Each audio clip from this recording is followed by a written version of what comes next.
Add a sprinkle of cinnamon to your French toast this weekend for a warm and comforting twist. Crack your eggs in the container where you'll be dipping your bread, so make sure it's a shallow dish. Then, add in your milk, your vanilla, and whisk everything together until smooth. Before dipping your bread, you'll want to make sure to preheat your griddle and have all your ingredients ready. Melt the butter on the hot griddle or in your hot pan, and then start dipping your slices of bread in the egg mixture.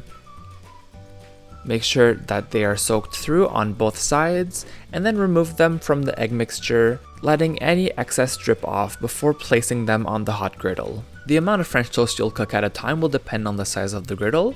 I don't like to overcrowd them too much. Sprinkle the French toast with cinnamon, and the reason why I do this is the cinnamon tends to clump up in my egg mixture if I add it initially. Cook the French toast for 3 to 4 minutes until nice and golden, and then flip them over to cook for another 3 to 4 minutes. When they're fully cooked, serve right away. Repeat with the rest of the egg mixture until it's all used up. Serve with some fresh berries, some whipping cream, a dust of icing sugar, and your favorite toppings like maple syrup.